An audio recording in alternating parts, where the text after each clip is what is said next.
Why did you want people to vote at 16? Because I wanted it to be accompanied by proper political and civic education in schools. Why can they wait till they're a bit older? Because they should have it anyway. Why? The stat is that in every continent of the world, the decile of the population most attracted to authoritarianism is the young. 18 to 30. So I've got to put the voting age up to 30 now? No, you don't. I would lower it even further. This episode is powered by Fuse Energy. And there's a slight tendency to governments to talk about the future of energy as though it's some distant concept awaiting its next committee report. But in reality, of course, it's already being built, field by field, turbine by turbine, by companies like Fuse Energy. And Fuse is now the fastest growing renewable energy supplier in the UK, putting sustainability at the heart of everything they do. Their new solar and wind farm projects are helping to build a cleaner, more resilient national grid, proving that renewable energy can be both affordable and scalable. Every home that they power brings that future close to the present, whether it's panels catching light or turbines turning across the country. And this is progress which isn't measured just in targets and slogans, but in sunlight, in wind, in electricity, and a bit of British persistence. And progress is not always about shouting the loudest. It's about keeping the lights on intelligently and making clean energy something that everyone can afford. The energy transition isn't tomorrow's problem. It's today, and Fuse Energy is actually doing something to address it. So switch to Fuse Energy today using the code POLITICS to save on your energy bills and help power a cleaner, more sustainable future.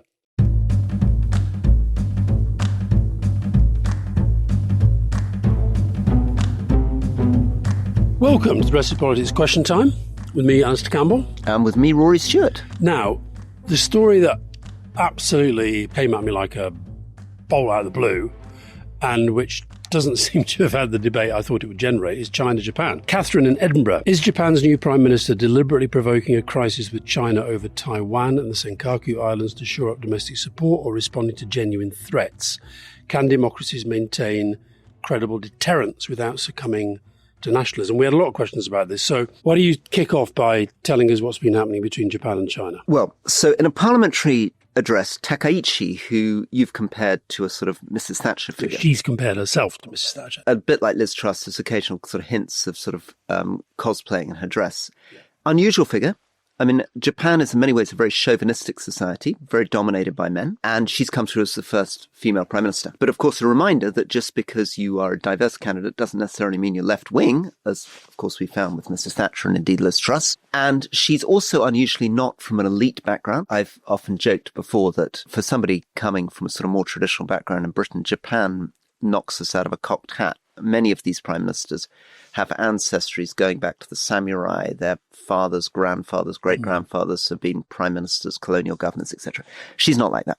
Although she was very close to Shinzo Abe. Who came from one of those elite families. Yeah, and also she shared a lot of his politics, which is why maybe she's got into this early spat with China, because he wasn't a great friend either. She comes from Nara, which is a city I know reasonably well, not very far outside Kyoto, and in fact got attention because she's also a great purveyor of fake news. She claimed that she'd seen the tourists assaulting the deer in the park at Nara, which is complete, nonsense as far as the Japanese media could work out. And what you actually see is a bit like, the deer wander across the road. It's a bit like Richmond Great Park, people taking photographs, they're not assaulting the deer. Anyway, she has taken over, and in a statement to the Japanese parliament, she said that the so-called Taiwan contingency has become so serious that we have to anticipate a worst-case scenario. And she indicated Japan's self-defense forces could be deployed if a China-Taiwan conflict posed an existential threat to Japan. Now, this all sounds very technical language, but if you are Chinese, this sets off massive alarm bells, because this technical language around existential threat and worst-case scenarios is all about whether the Japanese defense forces can go on foreign operations and whether something is a threat to Japanese security. China says, wait a sec, Japan occupied and invaded Taiwan in 1897, was the colonial government of Taiwan for kind of 50 years through to the end of the Second World War, committed unbelievable atrocities in Manchuria and northeast China. How dare this country challenge the legal status of Taiwan, which from the Chinese government's point of view, and actually from the point of view of many bits of international law, is part of China, and start saying they're going to deploy Japanese troops, Japanese military, to fight China for the independence of Taiwan, and this will encourage Taiwanese independence movements, which China is keen to think. So this is massively escalating. The Chinese responded. The Chinese consul general made some terrifying comments, apparently threatening to cut her dirty head off. Well, basically said that saying this kind of thing means she should have had her head cut off. He was told to delete it, right? Presumably by Beijing. But they've also been doing a few little military exercises around the place. I mean, I just can't work out whether she did this in full knowledge of what the likely response would be, or whether this is just her thinking that because she is projecting herself as this quite nationalist right-wing figure, that she can sort of say what she wants and get away with it. Because there's no doubt she is a much more nationalist figure than her predecessors. There is a lot of attempted rewriting of Japanese history goes on. And we shouldn't forget as well, a bit like with the Germans, is that post-war, the new constitutions that emerged, Japan is limited in what it can do militarily. And it was Shinzo Abe, I think, who argued for and won a change in their military posture, even though they're still one of the low defense spenders, but a change in their military posture where they see themselves threatened abroad, then they are able to defend themselves. And that's what the Chinese are saying. She is indicating on this, and they're very, very angry about it. I mean, Japan's way of dealing with its nationalist, fascist, authoritarian, imperialist past, that whole moment where Japan ended up effectively invading and conquering most of Asia, and all the atrocities and war crimes coming out of that. After the Second World War was complicated by America, which initially wanted to purge and then decided that a lot of the former war criminals were useful allies for the US against communism, much more so than in Germany. Many old-fashioned Japanese continue to resent the attacks against their imperial past, the attacks against the emperor, the attacks against the Japanese army, the dismantling of all the things that many people in Europe still admire about Japan. You know, the samurai swords. The making of samurai swords was banned in Japan after the Second World War. That whole culture was kind of crushed. And of course, if you're a liberal Japanese, you feel this is absolutely right. We need to move on. That's not the country we want to be.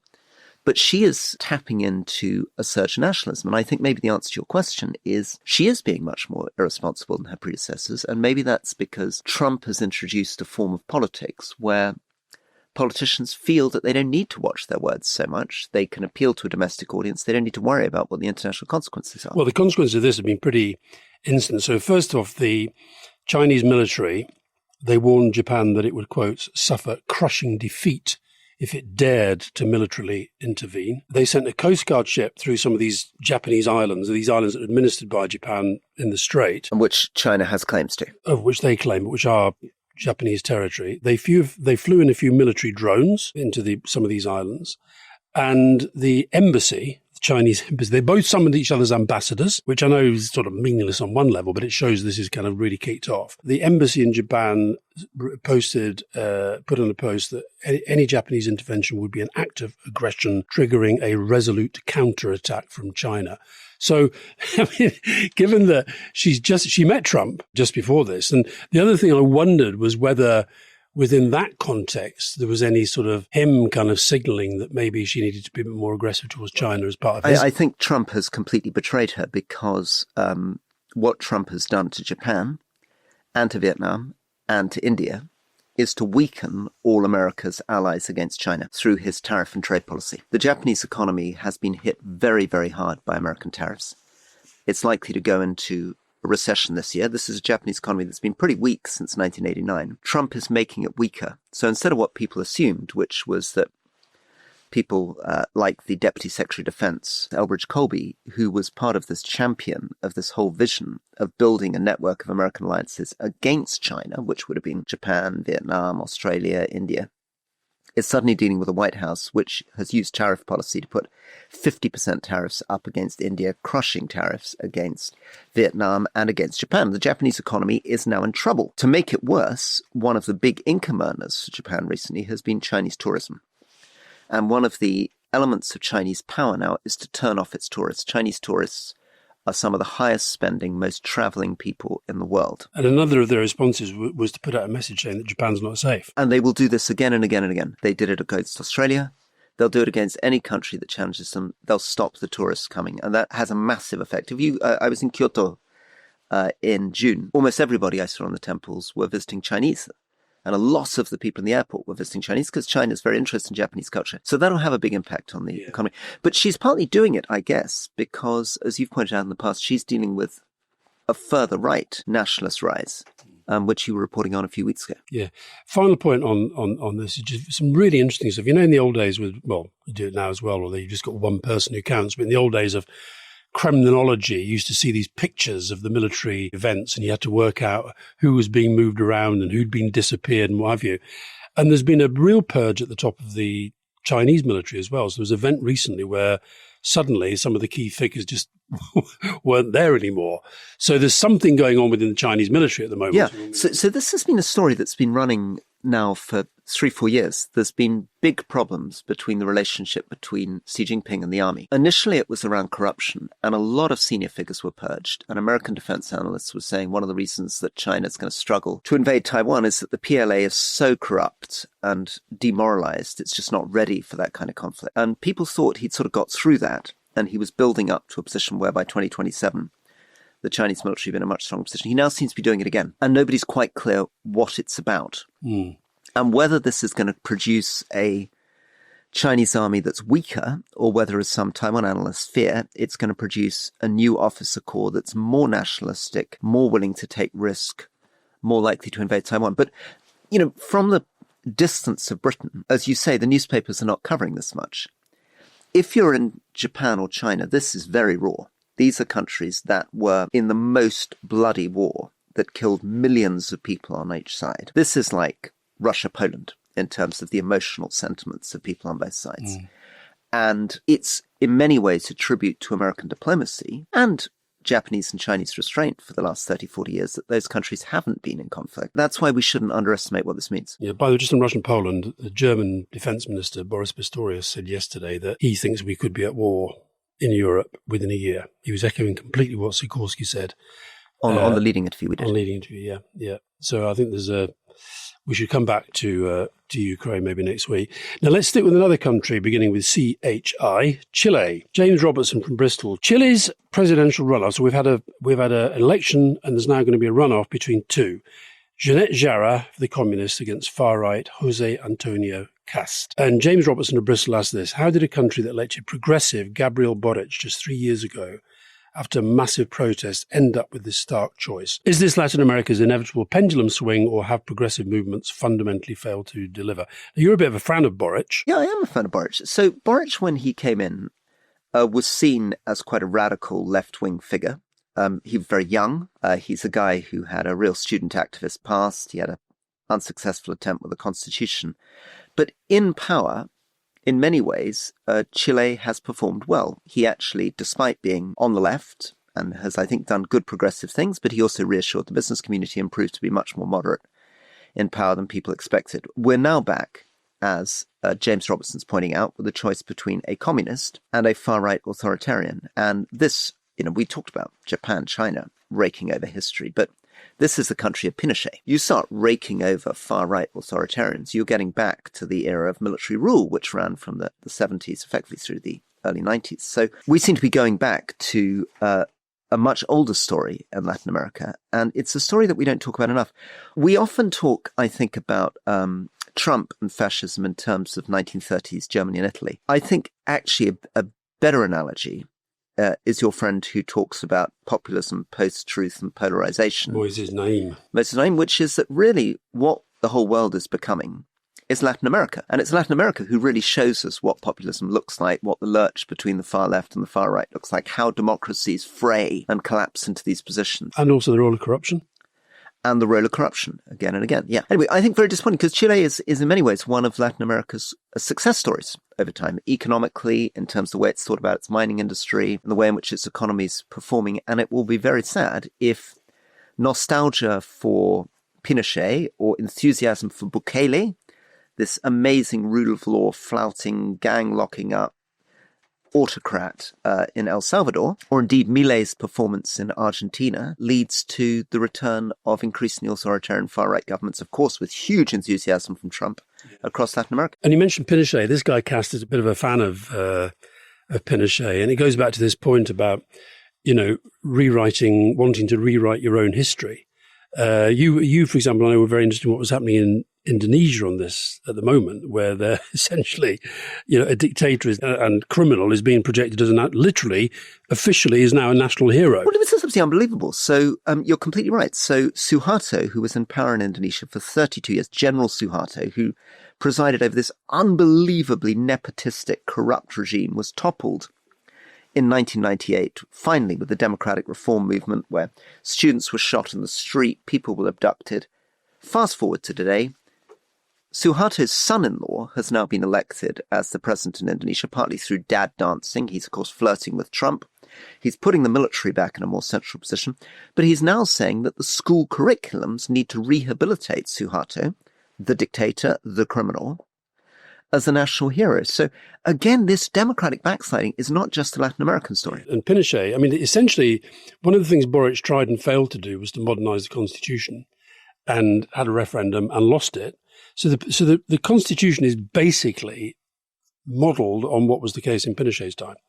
And this is a guy who killed an awful lot of people, absolute out-and-out dictator, and is now, this new guy coming in is a bit of a fan. And of course, I don't know what you think of these. This is a very French-style presidential system. People stand as long as they can meet the threshold. You have the first ballot, then it goes into the top two. But neither of them really did that well when you think of it.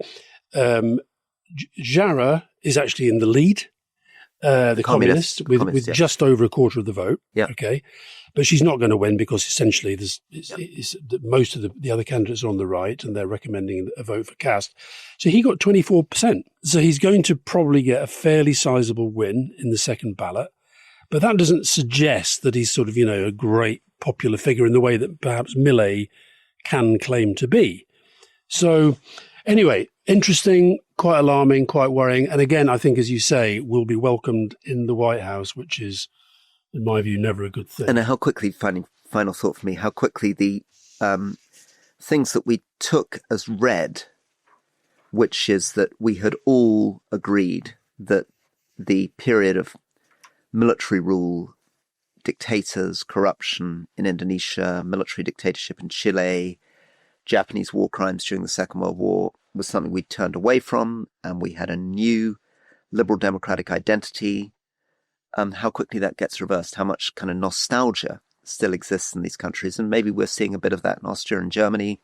We're seeing that in France with the rehabilitation of the Vichy regime, how much there is this sort of sense amongst certain bits of the voting population that what we assumed was the story since 1945 and even more since 1989 isn't really the story for many people who want to return to a much darker past. Well, let's stay on the international front.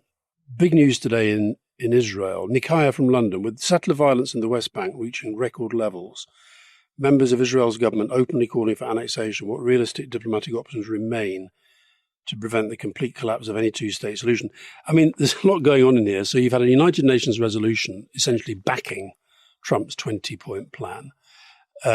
You've got Itamar Ben-Gvir, the extremist in Netanyahu's cabinet, who has said in the last 24 hours the most extreme things imaginable, that there will never be a Palestinian state, that Mahmoud Abbas should be arrested, that leading figures in the Palestinian Authority should be executed.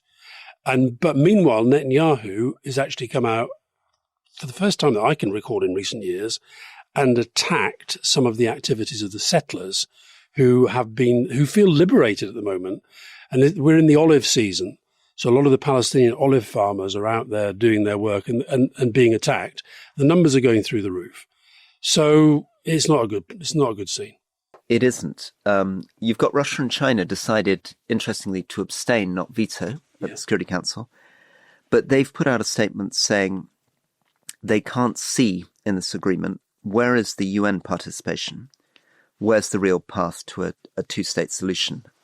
I think we have to keep returning to this, that still at the moment what it feels like is a plan for a ceasefire and maybe for some investment and reconstruction in Gaza, but it doesn't address the fundamental political question of how the West Bank and Gaza functions, whether a Palestinian state will emerge, how Israel's going to treat this whole situation in the future. A little shout out for Yuval Noah Harari, who wrote a very thoughtful piece in the Financial Times, which we'll put as a link into the members' newsletter, who we've interviewed a couple of times on Leading, and who again tried to explain, I thought in a very balanced way, how Israelis see this, how Palestinians see this, and why these narratives are so completely incompatible and unforgiving.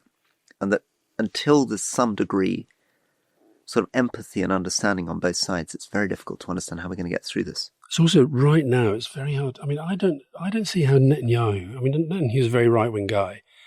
I don't see how he functions in the context of this plan, if he's serious about trying to get it done, with this voice on his shoulder the whole time of Smotrich and Ben-Gvir saying ever more extreme things, because they are sending a message to the settlers: you do what you want, and you do it with impunity. So we'll have to see whether what Netanyahu's saying actually leads to any change in the treatment of the settlers who are doing what they're doing. Absolutely. Will the IDF actually intervene on the behalf of Palestinian communities if they're attacked by the settlers? Generally, the story is that the IDF tends to take the settlers' side. Yeah.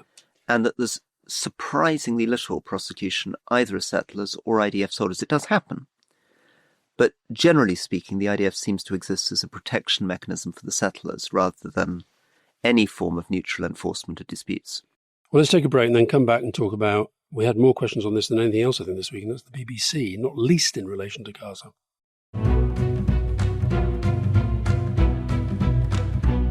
Welcome back to the Restless Politics Question Time with me, Rory Stewart. And me, Alastair Campbell. And the next question is brought to you by Fuse Energy. So Fuse. While Europe wrestles with policies and paperwork, energy companies like Fuse are proving that clean, affordable energy doesn't have to wait for permission. You can tell a lot about the continent's ambition by how it builds its grid. And right now, Europe's lights are, as it were, flickering. And on that, here's a question from Isaac Chapman. If electrification has stalled across the continent, could Britain actually be the leaders of the clean energy future? Just on this, it sounds kind of nerdy, but electrification, i.e. getting more and more people to use electricity for their cars, for their heating, is going to be completely central because electricity is usually cleaner than burning gas in your home. But the problem is, as we shift more and more people into electrical vehicles, more and more heat pumps, you're putting more and more demand on the electricity system. And that then drives up the generation problem. Not to mention your friend AI and all these data centers. Not to mention AI and the data centers. So if a country wants to do that transition and it wants to build its data centers and it wants to have an industrial base and grow its economy, it's got to be generating more and more electricity. And I guess the problem we keep coming back to is Britain is an amazing leader, famously in offshore wind, does that very, very well. It's laying out more and more solar, more controversial. But all this generally needs to be backed up by gas because the sun's not always shining, the wind's not always blowing, and there's very complicated costs in building transmission and distribution lines. So there's a lot of network costs, which is one of the reasons why we keep having this debate about whether actually renewable energy is really cheaper than gas. Because if you're not just looking at the cost per megawatt hour, which is very low now, I think some countries now are talking about $0.01 per megawatt hour from solar. But you may not be taking into account how much more you have to pay on the distribution line and on the gas backup for that. But the costs have plummeted. Unbelievable. Far more than people like me anticipate. But here's a question for you. What proportion of final energy use across Europe is accounted for by electrification? God, I don't know. What is the number? Well, it's bloody low. 22%. Wow. I think that's low. Well, it's very low because China, I think, is higher, right? They're at 30%. They're at 30%. And even the US is higher. And we're always blaming the US for being filthy. But actually, so that is a problem. And that's partly, I think, the cost of the electricity in Britain and Europe. One of the things that Europe's doing, which is really interesting, is this tax on carbon consumption. So the idea is that what we've actually done in Europe is we've deindustrialized, we've pushed all the factories to China. We're still buying just as much stuff. So we're still contributing through our consumer choices as much to global warming as we ever were. It's just the problem's in China and it's hidden from us. But our consumer spending is still driving climate change. So Europe's tried to put in these taxes to say, we will say that if we're importing steel from China, we'll take in the full costs of that. We'll compare it to the costs of doing it cleanly in Europe. And Europe is the last holdout on this. Dieter Helm and Fuse said this is the only logical approach to climate change. is to actually tax embedded carbon. Europe's trying to do it, and you've got Brazil pushing back, Saudi pushing back, the US pushing back, Russia pushing back, China pushing back. So this is something to really watch. Okay, so let's finish. This was a Fuse Energy sponsored segment. Fuse has just built Netley Central, big generation, 30% below industry cost. They're very much emphasizing smarter tech, local consultation, efficient build models. So while Europe's arguing over tax codes and targets, Fuse is very much arguing that they're getting on with it. They're proving that clean energy doesn't have to wait for policy, that affordable renewable power can be built here in Britain, not imported or imagined. And here's something for you. If you know land that could host the next great solar or wind project, Fuse will pay £2,000 for successful referrals. I regularly sit on trains and look out the window, and I think that farm doesn't look like it's been used properly. Stick a few solar panels on there. So if you see one of those, just email land@fuseenergy.com. I think Ewood Park, Blackburn, would be good for it. What do you think, Rory? Is it all your rival football clubs you're going to cover in solar panels immediately? Yeah. If you switch to Fuse today with the code POLITICS, you can start saving while building a greener future. Visit fuseenergy.com/politics. Loads of questions, as I said, on the BBC. Yeah, here we are. I'll read you one because you've been doing a lot of question reading. Tim, West Sussex. Regarding all the discussion about the spliced video of Trump's speech, impartiality, etc., isn't it the case that it was the BBC themselves who caused some clout on their own programme?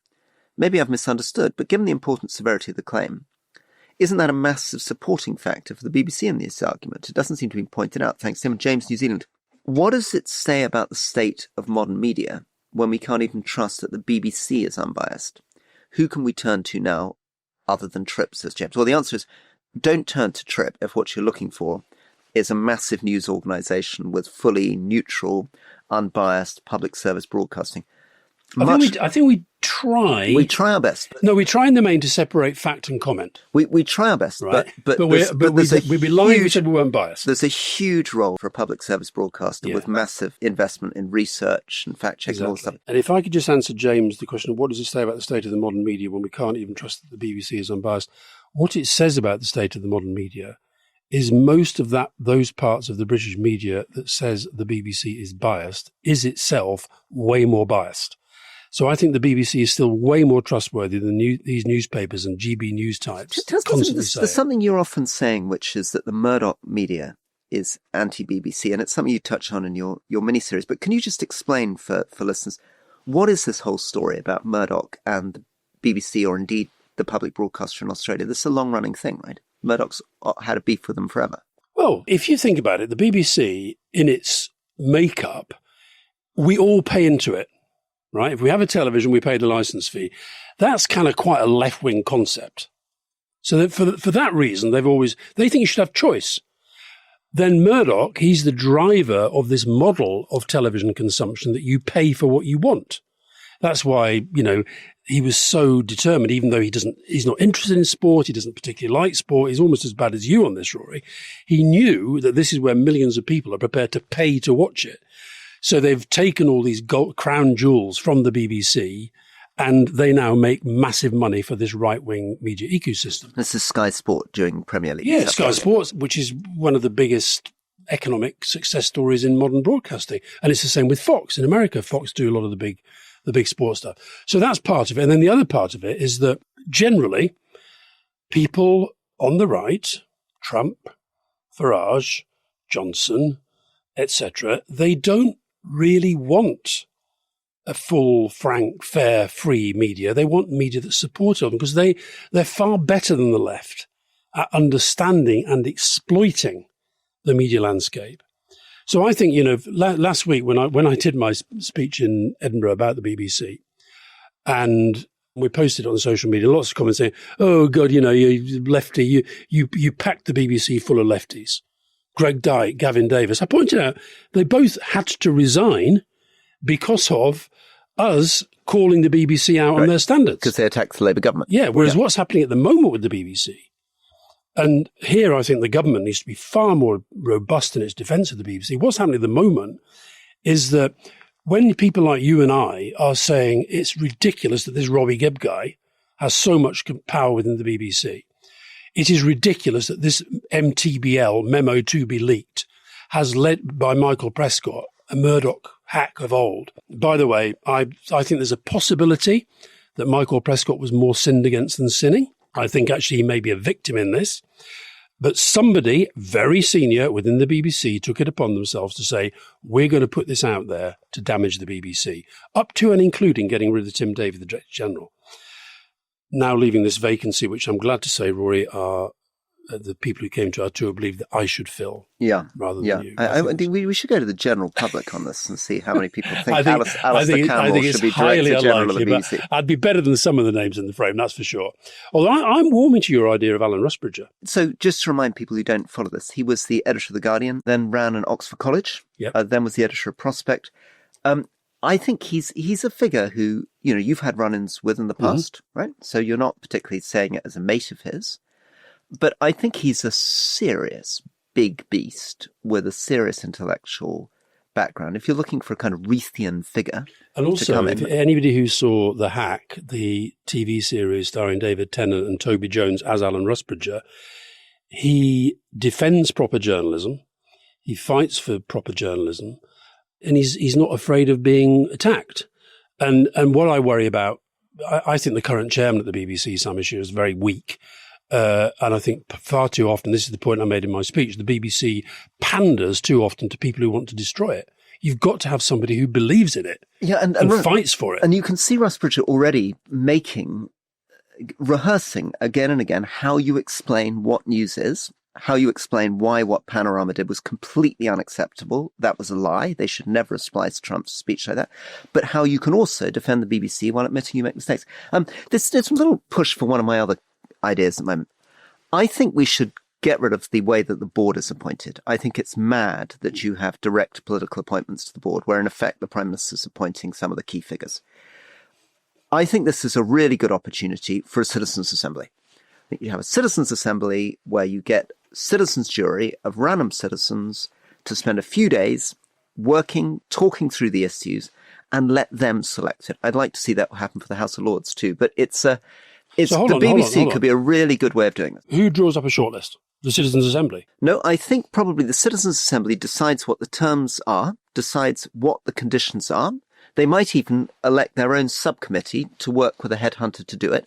But that way, you diffuse the whole argument. From right and left, who are these people on the board? Well, it was appointed by a citizens' jury, a jury of our peers, democratically representative, diverse people, ordinary people. They chose their committee and the committee chose the people. And my guess is that you will end up with a much less lobbied, much less party political, much more acceptable group, and a group that you can defend to Tories and Labour. The Citizens' Assembly did it. Let's start with the BBC, and then we can move this Citizens' Assembly model out to other things. I like that a lot. Yeah. And do they vote in the end? When we get down to the shortlist of Alan Rusbridger, Alistair Campbell, Rory Stewart, Andrew Neil. I see his name keeps being punted out. I think what they do is they vote on the board. The board appoints the Director General. Yeah. Okay, interesting. Good idea. Hope you're listening. Lisa and Andy. Penultimate question for you. Maria Gonzalez from Manchester. Mexico's President Sheinbaum claims the massive youth protests against gang violence are orchestrated by outside right-wing forces, yet 30,000 people are murdered annually, and over 100,000 have disappeared. Just to put that in context, the UK, which has a population which I guess is just over half that of Mexico, 587 homicides were reported last year. This is 30,000. That would be like 17,000 people being killed in the UK instead of 537, to get a sense of the scale of the horror of what's happening in Mexico. And I don't get any sense of Elon Musk and the MAGA crowd telling everybody not to go to Mexico. It's just don't go to London. No, exactly. You'll die on the dangerous streets of City Khan's London. No, it's true. Anyway, the question from Maria is, when does the government's dismissal of genuine grassroots anger as foreign manipulation become a dangerous reflex? I mean, both could be true, couldn't they? In fact, we talked about President Sheinbaum last week in the context of her being groped and the machismo in Mexico. But this is a kind of this drug violence and the cartels is an underlying issue. And she did say, this is where you've got to be held to account for what you promise you're going to do, that she was going to crack down, but without doing what the Bukele's and these kind of, right-wing authoritarians are doing, of just sort of throwing anybody and everybody into jail. I suspect that these protests are a mix of genuine grassroots anger, but I wouldn't be surprised if there is also the exploitation on top of that. Well, it's so difficult, isn't it? Because there's definitely a progressive case to be made against Sheinbaum, which is, although people are very excited by the fact that she's a woman and from the left, the fact is that she and her predecessor have a strong tradition of left-wing populism. There's been some very strange jiggery-pokery around the courts in Mexico, where basically they're pushing political appointments to the judges. There's been a sort of proto-takeover of bits of the army and security forces. And so some of the people out there on the streets are centrist young progressives saying, oi, we don't want to be faced with a choice between a left-wing populist and a right-wing populist.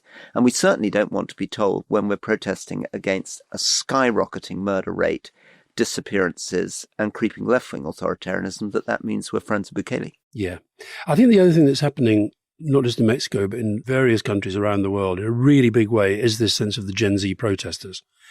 It does seem to be we often say, young people, they're not active enough, etc. But I think you're seeing this in all sorts of places playing out. Actually, I thought one of the other big stories this week that maybe because of everything else going in here didn't get quite as much play as I thought it would be this was the sentencing of Sheikh Hasina in Bangladesh.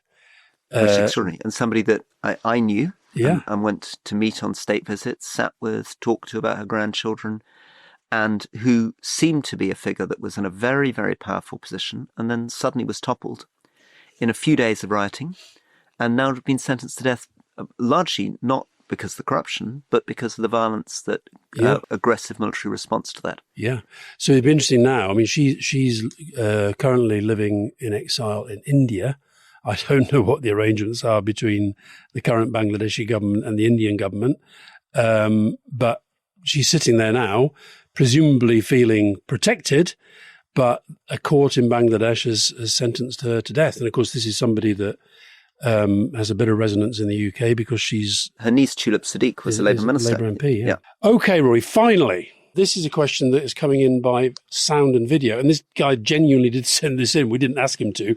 As you know, Rory, because you were there, we started the show with a collection of videos of impersonators doing you and me, especially you, because you are so impersonatable. And this is from one said impersonator, John Tottill. And I haven't seen this, so let's have a look. Yeah, so I mean, this is a question for Rory and Alastair, and it comes from Rory. Could you just give us a sense of how it feels as a politician to be impersonated, for someone to be doing your impression? Is it a flattering part of the job? Is it an annoying part of the job? And I guess more broadly, for international listeners, could you just give us a sense of your view of the role of satire in a modern society, in a world that perhaps increasingly conflates politics and entertainment and is increasingly unserious? Anyway, I'm a huge, huge admirer of the show. Thank you very much. Oh, he's good at you, isn't he? You can see, he didn't do me. He just can't, it's like Davina Bentley. They can't quite get my voice. I mean, she does me as this sort of, northern type, yeah. Which I am a northern type in character, but my voice is a bit all over the place. Very good question, though. I love satire. Absolutely love satire. I regularly get asked, do I feel hurt or flattered by the thick of it? I just love the thick of it. I think it's really funny. When Rory Bremner and Andrew Dunn did Me and Tony, one of my favourites ever was when Tony was seeing the Queen and I had to hang around the garden in Buckingham Palace and I spent the time kicking the corgis. And I remember my daughter at the time, Grace, was trying to persuade us to get her a dog, and all her friends say, does your dad really kick dogs? No, he doesn't kick dogs. It's an impersonator. And I think that these guys are good. He's very good at you. And he does listen, doesn't he? Get a sense of, for our international listeners, he's got all your little verbal tics. I was talking to Rory Bremner, this great impersonator who's a friend of yours as well. And he was saying that it is becoming more difficult to get space for impersonators because a lot of the joke of an impersonator of a politician is to exaggerate them and make them say preposterous things. But when you've got Marjorie Taylor Greene saying that the Rothschilds are firing space lasers and that's why you've got California wildfires, or you've got almost anything that Trump produces. I mean, the problem for Rory Bremner, I think, is that if he does a Trump impersonation saying something preposterous, people literally will be like, well, did he say that or didn't he? Is this satire or not?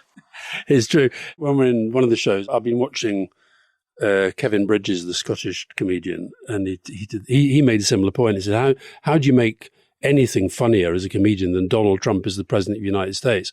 And he said that Glasgow pubs is full of people like Donald Trump who just stand there and talk absolute nonsense. What you don't do is make the president, you put your hand on their shoulder, you say, enjoy your night, pal. And then you leave them at the bar. So no, anyway, John, thank you for that question. I think you do a very, very good Rory Stewart. Yeah, one of the things that I am noticing is that when I'm on X, because of this new fight around fake news and fake truth, it's difficult to know when you satirize. So, for example, I wanted to tweet out this picture from ancient Persia of all these tribute bearers coming to see the Persian king because... Why did you want to do that? Well, because the Swiss were giving gold bars and gold Rolexes to Trump, and it's a whole pattern of basically people bringing tribute to him. So I wanted to say, commissioned for the White House ballroom. But of course, the question is, am I then obviously then going to be attacked by thousands of people saying, fake news, how dare he, I'm suing Rory Stewart for $1 billion because he suggested I've commissioned for the White House ballroom a picture of the Persepolis tribute bearers bringing tribute to me. How do we now get this balance right on satire? And how do people know when you're on social media whether what you're doing is making a funny joke about an excess or whether you're actually slandering Trump? Maybe we have to label it. I'm amazed at how often I will post something that is, to my mind, clearly ironic, and yet it gets taken completely at face value. Maybe that is mainly the bots, because maybe the bots can't read humour. They're not very funny. No. I'll tell you this thing about fake news, though. My final point for the day is I want to plug something that's happening today, and that's the launch of something by the Young Citizens charity called The Big Democracy Lesson, where they're really worried, and I'm worried. We talked about this in one of the shows. I was very, very keen to get the vote for 16 and 17-year-olds.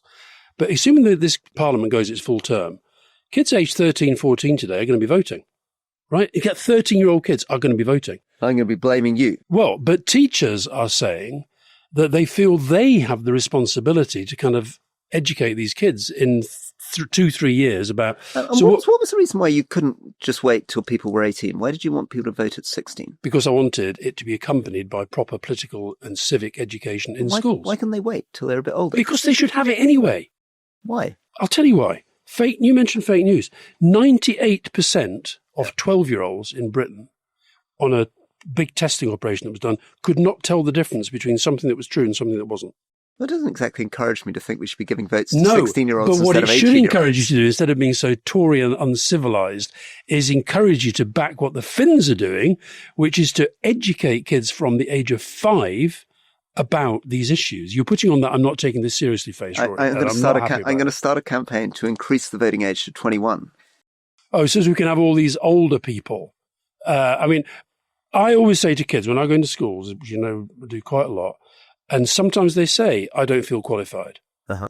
And I say, well, come on a walk with me down any street in Britain and I will find you a lot of adults who talk complete crap, who know next to nothing. You need to know more, develop your own thoughts, don't listen to the media, develop your own critical thinking. And what was your statistic on the decile in all democracies? This is another reason why we have to do this. Go on, what statistic? The stat is that in every continent of the world, the decile of the population most attracted to authoritarianism is the young. 18 to 30. So I've got to put the voting age up to 30 now? No, you don't. I would lower it even further.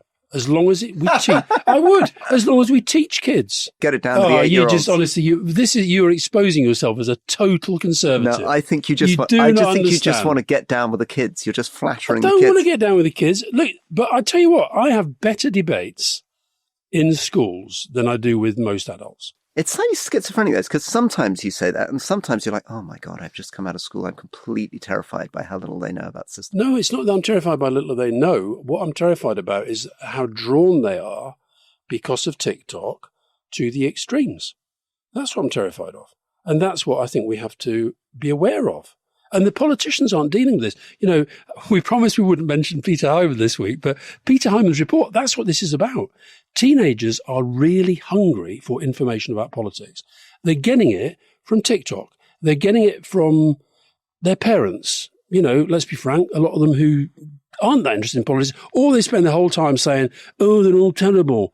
Nothing ever changes, all that stuff. You've got to get them out of that. Otherwise, we're fucked, Rory. Well, listen, I'm really pleased that we managed to finish with a disagreement because people have been complaining that we don't disagree enough, and look forward to speaking to you next week. Well, this is a profound disagreement. I'm very angry with you. Nevertheless, it was an agreeable disagreement. And there you are. You're bringing your bloody book about politics on the edge. I'll just leave it lying around. What, you want to get the camera on your book? Yeah. Don't buy his book because it tells you to be against politics. But what can I do? And get engaged and get involved. And then the kids, you get my kids' books. And anybody under 30 should never vote for Rory Stewart ever again. No, you're definitely an old man. You get the old vote. I'll get the young vote. That's why they wanted me as Director General of the BBC. Very good. All right. Thank you, Alastair. See you soon. See you soon. Bye-bye. Bye.